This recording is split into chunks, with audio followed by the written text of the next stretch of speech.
بسم الله الرحمن الرحيم. تحياتي إلى كل إخواتي جماهير الأبيض الملكي. يا رب تكونوا بخير، والأيام الجاية تجيب لنا كل خير وسعادة علينا وعلى نادينا إن شاء الله. النهاردة كالعادة جايب لكم كل الأخبار الخاصة بنادي الزمالك والمتعلقة بنادي الزمالك. والنهاردة بالذات هنكشف مؤامرات وفضايح بالجملة.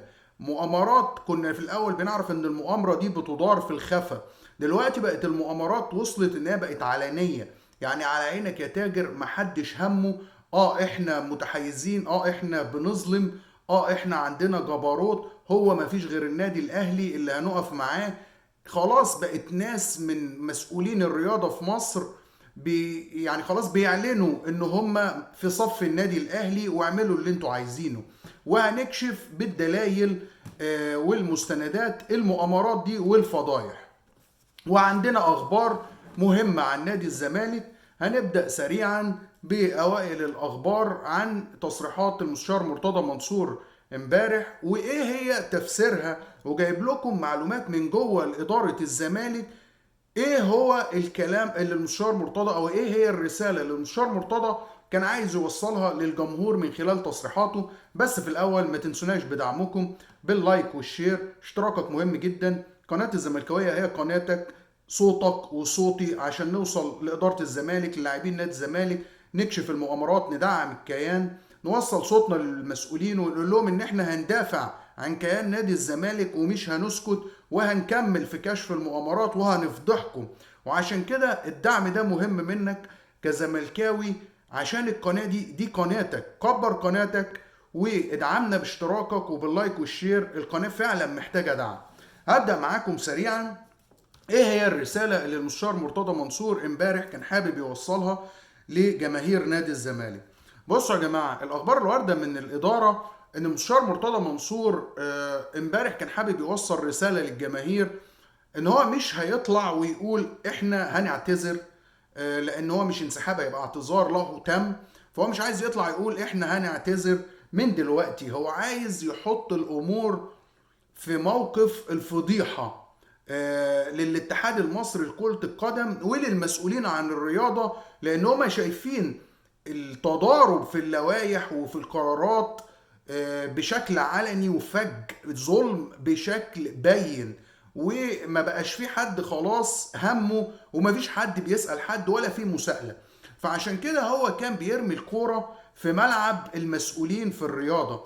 هو لما بيقول أنا قدمت طعن للجنة التظلمات على القرار بتغريمي وإيقافي من حضور المباريات، لكن الطعن ده انا عارف ان هو لا يوقف تنفيذ العقوبة، وعشان كده انا كنت المفروض ابقى الرئيس لبعثة نادي الزمالك في الامارات في السوبر، لكن احتراما لقرار لجنة الانضباط وعقوبة لجنة الانضباط اللي الطعن بتاعي ما يلغيش او ما يوقفش تنفيذ العقوبة، فانا مش مسافر.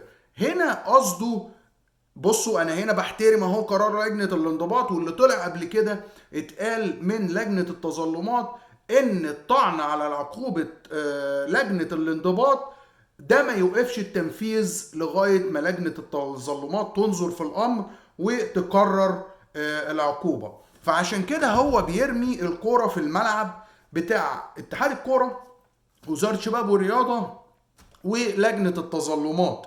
او بيقول اهو انا هلتزم لان انا عارف ان الطعن ما يوقفش تنفيذ. وهنا بيطلع علينا صحفيين يعني متخصصين في تغطيه اتحاد الكوره ولجنه التظلمات والجانو، ويقولوا ان اللي اتصل وتم اتصال بالمستشار عادل الشرباجي، وقال ان الطعن على على قرار او على العقوبه في لجنه الانضباط، الطعن عليها قدام لجنه التظلمات يوقف العقوبه، برغم ان في تسجيل صوتي ليه وهو مع احد البرامج وبيقول انه هو شخصيا كرئيس لجنة التظلمات بيقول لا طبعا الطعن ما يوقفش العقوبة، ولازم العقوبة تتنفذ لغاية ما الطعن يتنظر ويتكرر. وغريبة يعني هو بيقول كده وتسجيل ليه مع قنوات، يعني هو مش تسجيل بينه وبين واحد صاحبه، لا ده على الهوا وبيخاطب الجماهير، بيقول ان الطعن ما يوقفش تنفيذ العقوبة، ودلوقتي بيقول لا الطعن يوقف تنفيذ العقوبة. طب ازاي قول لنا يا حاج او يا سيادة المستشار عادل الشرباجي، هو يوقف ولا ما يوقفش؟ ولا هو لو على الزمالك ما يوقفش تنفيذ العقوبة، ولو على الاهلي لا يوقف تنفيذ العقوبة؟ عشان نبقى فاهمين، عشان لو كده نريح نفسينا وما نتظلمش ولا اي حاجة، واحنا كده كده عارفين ان الاهلي هو اللي قراراته هتتنفذ. فهل هي ده يعني الكرة المصرية هي بقت نادي الاهلي؟ هل احنا حتى لو الكرة المصرية المفروض يبقى فيها عدالة؟ يعني مفيش حاجة اسمها ان هو ده اللي انا هقف جنبه حتى لو ضد القانون. عشان كده احنا فاشلين كرويا. يعني الكرة في مصر بقت من افشل المنظومات الرياضية في افريقيا والوطن العربي بسبب ده. وخلاص الناس زهقت وقرفت، حتى الناس في الدول العربية بقت بتتريق علينا وبتضحك علينا، وفي افريقيا نفس الوضع. نادي القطب الاوحد انتوا عايزين بس الاهلي؟ يعني ايه ده انت حضرتك مستشار جليل، ازاي يبقى ليك موقفين او حكمين مختلفين؟ دي اول حاجة بنتكلم عليها. وعشان كده مستشار مرتضى منصور بيرمي الكورة في ملعبهم. بعد كده بنخش على المؤامرة مكتملة الارجاء بقى. اتحاد الكوره لما لقى في ضغط اعلامي وان سوشيال ميديا نادي الزمالك وجماهير نادي الزمالك متحفزه عشان عقوبه كهربا، وان في غضب جماهيري كبير، وفعلا ملايين الزملكاويه وهاشتاجات على تويتر وعلى الفيسبوك بداوا يفكروا نعمل ايه عشان نخرج من المطب ده. في الاول خلوا كابتن حازم امام يخرج يقول ده اتحاد الكوره مظلوم وهو ملوش دعوه، اتحاد الكوره مش طرف، دي اللجان. شكرين يا كابتن حازم، انت على طول مريح ومش في دماغك ولا الزمالك ولا الزملكاويه، وخلاص بقيت بتلعبها لنفسك بمنتهى الصراحه مع حبي وتقديري ليك. بالذات ان انا قلت كابتن حازم امام والده كابتن حماده امام، يعني راجل كان مربيني، لان هو كان يعني اقرب صديق لخالي، ويعني اعرفه من وانا طفل صغير، وقمه في الادب والاحترام وفي الرجوله وفي الزملكاويه. لكن حازم للاسف اثبت النقيض تماما. مؤامره اتحاد الكوره لعدم توقيع العقوبه على كهربا ازاي؟ لجنه التظلمات قالت ان هي بتجتمع بعد استلام الطعن على العقوبه بتاعت لجنه الانضباط في خلال 10 ايام.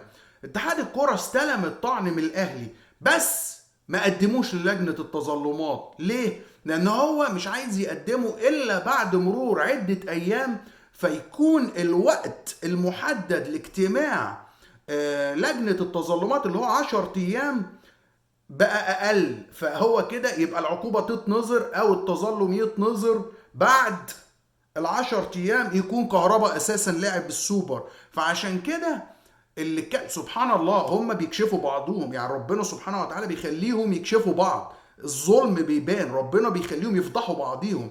طلع علينا مسؤولين لجنة التظلمات او مستشار في لجنة التظلمات قال كالتالي: احنا ما استلمناش طعن كهربا حتى الان على عقوبة، ما استلمناش طعن النادي الاهلي، ما وصلناش. والاهلي مصرح ان هو مقدم الطعن باكتر من 5 ايام. طب ازاي قدم الطعن بقاله اكتر من 5 او 6 ايام لاتحاد الكوره، واتحاد الكوره ما بعتوش للجنه التظلمات لغايه دلوقتي؟ ليه؟ لان اتحاد الكوره بيشتري وقت، لان في مؤامره اكتشفت وتسجيلات موجوده ان اتحاد الكوره وهو بيخاطب النادي الاهلي وبيقول له ان كهربا دي عقوبه كبيره واحنا مش موافقين. تخيلوا اتصالات ما بين اتحاد الكوره واداره الاهلي اللي هي المفروض تبقى واقفه على الحياد، بتقول له لا احنا في صفكم، العقوبات دي كبيره واحنا في صفكم وهنخفض لكم العقوبات. انت مين حضرتك عشان تخفض العقوبات؟ يعني انت ايه؟ انت اتحاد الكوره ده انت يعني كونك كله لجنه منظمه او مشرفه، انت مالك انت ومال ان انت تخفض او ما تخفضش؟ وازاي تتدخل في حاجه زي كده؟ هي وصلت المرحله ان انت تبقى يعني ذليل قوي كده للنادي الاهلي؟ ايه ده؟ ايه بجد؟ احنا عرفنا. وتيجي فهم عشان كده خدوا التظلم او الطعن على العقوبه بتاع الاهلي لصالح كهربا وعلى عقوبه الاهلي كمان وركنوه عشان يعدي الايام، ويبقى الفتره لما يسلموا فيها الطعن لجنه التظلمات اقل من 10 ايام عشان ما يطعنش على القرار او يتنفذ اي عقوبه الا لما لجنه التظلمات تنعقد، وده هيكون بعد ماتش السوبر. وعشان كده مرضوش يسلموا الطعن للجنه التظلمات عشان الايام تقل وما يبقاش فيه وقت عشان لجنه التظلمات ما تنظرش العقوبه. ليه؟ لان لجنه التظلمات قالت لاتحاد الكوره برضو انت بترمي الكوره في ملعبنا، واحنا اللي هيبقى شكلنا قدام الناس كله مفضوح، وهيتضحى بينا زي ما اتضحى بلجنه الانضباط. فاحنا مش هينفع يحصل كده. فاتحاد الكرة شاف لها مخرج قانوني، خلاص نحط الطعن في الدرج ونستنى لغايه اما ال10 ايام يبقوا اقل من 10 ايام، وبعد كده نبعت لهم الطعن عشان ينظروه في خلال 10 ايام يكون كهربا لعب ماتش السوبر حسب اتفاقنا مع مسؤولين الاهلي. انتوا متخيلين؟ حسب اتفاقنا مع مسؤولين الاهلي. يعني ما انا مش يعني لا تعليق بجد كده، احنا خلاص يعني بجد خلاص. لوائح تفصيل للبيع، كل شيء للبيع. احنا كلنا بقينا في المنظومة الرياضية للبيع. يعني خلاص اللي بيدير المنظومة الكروية في مصر اتحاد الكورة بيعمل اللي هو عايزه وبيفصل زي ما هو عايز بقيادة المايسترو عامر حسين، الحاج عامر حسين اللي هو الحاج صاحب البيت. انا مش عارف مفيش غيره، هو الترزي التفصيل لاتحاد الكورة. ووزارة الشباب والرياضة ودن من طين وودن من عجين، كأنها مش شايفة أي حاجة ومش عايزة تتدخل ولا تراقب ولا تبعت تفتيش ولا تعمل أي حاجة نهائي. سايبة اتحاد الكورة طايح في ظلم في المنظومة كلها ومدمر الكورة المصرية، وتابع بس للنادي الأهلي. هو كل اللي بيعمله إن هو تابع للنادي الأهلي، بيخدم على النادي الأهلي. فصلوا لائحة جديدة، قال لك انذارات الدوري تبقى في الدوري، يعني تنطبق العقوبه في الدوري. يعني انت خدت دلوقتي طرد هتتوقف ماتش او ماتشين يبقى في الدوري، يعني لو الدوري انتهى يبقى الدوري التاني. لكن لو في كاس انذارات الدوري ما تطبقش في الكاس، وانذارات الدوري ما تطبقش في السوبر. ونفس الوضع لو خدت انذار في الكاس، الانذارات او توقفت ما تتوقفش في الدوري، تتوقف بس في الكاس وما تتوقفش في السوبر. ولو خدت انذارات في السوبر تتوقف بس في السوبر، لكن ولا تتوقف دوري ولا كاس. معنى كده اللي هياخد انذار في السوبر واتطرد ان شاء الله لو مسك لاعب اداله علقه في الملعب واتوقف 6 ماتشات يتوقف في السوبر. انتوا متخيلين؟ يعني العقوبه هتطبق في السوبر اللي جاي، اللي هو ممكن فرقته ما تشاركش فيه اساسا لمده 6-7 سنين، يعني عادي جدا، او ممكن مدى الحياه ما تشاركش تاني في السوبر. يعني اللاعب ده يعتزل وهو لسه ما تنفذش عليه اي عقوبه. طب هل ده كلام؟ كل ده عشان كابتن الشناوي لما ضرب كابتن محمد الشناوي كابتن الاهلي حارس المرمى لما ضرب لعيب سموحه بدون كوره، وطلعت عقوبته في اللائحه ايقاف 3 مطوشه. ازاي وازاي نخليه يلعب ماتش السوبر؟ ما هو كده مش هيلعب ماتش السوبر قصاد الزمالك. لا، نفصل لائحه. تخيلوا عملوا لائحه جديده بسرعه البرق، عملوا له فصلوا له لائحه. قال لك لا، الايقاف بتاع الشناوي يخليه يلعب في السوبر ويخليه يلعب في الكاس، لكن مش هيلعب في الدوري. شوفوا العداله، شوفوا الجمال. بصوا الناس، لا احنا نوقفه في الدوري لكن يلعب ماتش السوبر الاول بتاع الزمالك. فلا، العقوبه هنا ما تطبقش هنا، وهنا ما تطبقش هنا. منين رايح فين مش مهم، المهم ان الاهلي مش هيتعاقب ولا لاعيبته ولا جماهيره. اعملوا اللي انتوا عايزينه، اشتموا في الامن، اعملوا كل حاجه. جماهير الاهلي مباح لها كل شيء. دي المنظومه تفصيل. انتوا متخيلين؟ زي ما فصلوا لهم برضو لقب القرن بالاستاذ مش عارف اللي اسمه ايه كده، فهمي ده اللي هو كان ماسك في الكاف، وقال نادي القرن يبقى بالنقط مش بالبطولات، وان السبعه اكبر من التسعه. طب يعني ايه ده؟ احنا هنفضل عايشين طول عمرنا في المرار ده؟ طيب، محاولات ضغط قويه على كابتن طاهر ابو زيد. كابتن طاهر ابو زيد طلع زي ما قلت لكم من يومين فضحهم وقال بالنص للصحفي ما يحدث في الزمالك ظلم وعبث، وما يحدث في المنظومه الرياضيه ظلم. يوجد نادي اخر به مخالفات جسيمه ومخالفات ماليه ومحدش يقدر يحاسبه ولا يتحدث عن مخالفاته. الدنيا هاجت، ما عادتش الكل بدأ يهاجم كابتن طاهر ابو زيد. بدأت شخصيات مهمة اهلاوية في الدولة تكلم كابتن طاهر ابو زيد وتقول له ان انت كنت راجل وزير، انت مش راجل قليل ولا كابتن النادي الاهلي وبس، وشخصية عامة كبيرة. بيضغطوا عليه عشان يطلع ينفي التصريحات اللي قالها للصحفي اللي هو كتبها ونشرها. ده المنظومة اللي احنا عايشين فيها، دي البلد اللي احنا عايشين فيها. بنلم من ورا الاهلي عشان فضايحه، لازم فضايحه نتستر عليها. الزمالك بس اللي نفضحه، الاهلي لا. اول لما حد يتكلم ويقول فضيحة نكتم بقه بسرعة، لازم نكتم بقه، ده الاهلي اللي مشرفنا. طيب هنخش بقى على اخبار نادي الزمالك. اخبار نادي الزمالك يا جماعه، الاخبار اللي جايه من نادي الزمالك الواصله من جوه النادي بتقول ان اول الراحلين خلاص، المدير الفني شاف وقرر ان اول واحد هيرحل سامسون اكينولا. ليه؟ لان هو مش مقتنع اساسا بمستوى سامسون اكينولا، وهو شاف ان اللعيب كمان اتحرق. يعني هو خلاص، هو حتى الجمهور كله هو نفسيا مش هينفع يقدم حاجه. وده سامسون اكينولا الحمد لله كان في عقده بند بيتيح لنادي الزمالك فسخ التعاقد بعد اول موسم بدون اي شروط جزائيه.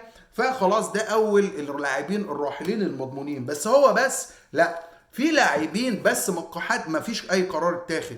المدير الفني قال انه بعد مباراه السوبر مباشره كل اللاعبين هتاخد فرصه، وكلهم في لعيبه منهم مخصوصه اسماء بعينها تحت المنظار. اللعيبه دي تستحق ان هي تكمل او تطلع بره نادي الزمالك اعاره او بيع او استغناء. اللعيبه دي المدرب هيديهم فرصه بعد مباراه السوبر. مش كل الفريق، انا قلت بعض اللاعبين تحت المنظار يستمروا او يرحلوا. وهو بدأ يتابع اللعيبه المعاره عشان يقول مين اللي يرجع ومين اللي ما يرجعش. طيب في محاولات قوية جدا جدا لتجهيز المصابين، وخاصة مصطفى شلبي وأحمد فتوح. وخاصة أحمد فتوح، احتمالية أحمد فتوح إن يلحق ماتش السوبر قائمة بنسبة 70-80% أو أكتر. إن شاء الله فتوح هيلحق ماتش السوبر. مصطفى شلبي الأخبار جاية إن هو بتقول يعني 50-50 إنه يلحق، لكن إن شاء الله فتوح هيبقى متواجد. وانا شايف ان مصطفى شلبي حتى لو غاب، انا شايف ان نيمار هيبقى مفاجأة ماتش السوبر. يا ريت نيمار يلعب جناح شمال مكان مصطفى شلبي. وانا بقول لكم اقسم بالله لو خد الفرصة واشتغل كتير في مكان وده مركزه الاصلي وبقى عنده ايجابية على الجون، نيمار لعيب حريف جدا ومهاري جدا ولياقته البدنية قوية منه لله. او ربنا يسامحه كابتن فييرا اللي ركنه طول الموسم بعد ما كان عامل مستوى رائع الموسم اللي فات، وكان من اسباب حصول الزمالك على الدوري. يا ريت نشوف نيمار ونعتمد عليه. هي دي اللعيبه اللي في ماتش الاهلي هتعمل فارق صدقوني. ونيمار مهاريا ما يقلش عن بن شرقي. ميزه بن شرقي شخصيته طبعا مع خبراته، مع ان هو ايجابي جدا على الجون. لو نيمار بقى ايجابي على الجون صدقوني والله هيبقى في حته تانيه. في خدعه تمت. طلع كابتن احمد حسن وطلع كابتن خالد بيومي وطلع كله بيحذر الزمالك من عدم اللعب بالطريقه 4-1 اللي لعب بيها خوان كارلوس اوسيريو قصاد سيراميكا. سالت من جوه النادي، سالت ناس في الجهاز الفني في نادي الزمالك، دي خدعه يا جماعه جامده جدا وعجبتني قوي. الراجل ده دماغه مش سهله نهائي. هو الناس بتاع امريكا الجنوبيه دول يعني مشهورين بالناس اللي زي ما تقولوا الشعبيين عندنا كده، دماغ حلوه وبيحبوا يعملوا نمر ومواضيع. الراجل حب يخفي الطريقه اللي اساسا هيلعب بيها تماما قصاد النادي الاهلي. اساسا هو عمره ما اعتمد على طريقه 4-1 لكن هو عايز يشتت كولر في النادي الاهلي. لان انتوا عارفين لما بيبقى في ماتش هتقابل خصم فيه، بتتفرج اكتر حاجه على اخر ماتش الفريق ده لعبه او المطوشه اللي قبل كده، عشان تعرف طريقه لعبه، تعرف مين اللعيبه الاساسيه، هتواجهه ازاي، ايه ثغرات الخطه دي، ايه ايجابياتها، وتحط تشكيلك وخطتك بناء على ده. فكولر حاليا هيبقى في حيره. هل هو ما شافش قبل كده نهائي؟ اول مره هيشوف او هيواجه اوسيريو متفرج بدل الماتش للاهلي 10، شاف كل مطوشة كولر، لكن كولر مش عارف اوسيريو هيلعبه بأني طريقة. واخر ماتش تعمد كمان خوان كارلوس ان هو يلعب ب 15 لاعب، عمل 5 تغييرات منهم 4 ما بين الشوطين، عشان اساسا حتى كولر مش هيعرف حاليا، ما حدش يعرف مين اللعيب الاساسي. يعني انت لما تيجي تبص على ماتش سيراميكا انت مش عارف اللعيبه اللي نزلت الشوط الثاني دي هي اللي هتبقى اساسيه ولا اللعيبه اللي كانت في الشوط الاول هي اللي اساسيه. ما حدش فاهم فكر الراجل، ما حدش شاف خططه، وده كان اول ماتش رسمي بجد ليه. يعني الماتش الاولاني ده ما يتحسبش لانه كان قبلها ب 24 ساعه مستلم الفرقه، ولا عمل خطه ولا هو اللي حاطط التشكيل، كله كان من كابتن مدحت عبد الهادي. وعشان كده الراجل عمل خدعه جديده، يا رب تنجح ويفاجئنا بتشكيل تمام وخطه تمام، وربنا يكرمنا ونفوز بالسوبر. وهنا دي نهايه حلقتنا، يا رب ان شاء الله تعجبكم واكون جبت لكم كل الاخبار. يا ريت تدعمونا باللايك والشير، اشتراكك مهم، واشوفكم على خير، والسلام عليكم ورحمه الله وبركاته.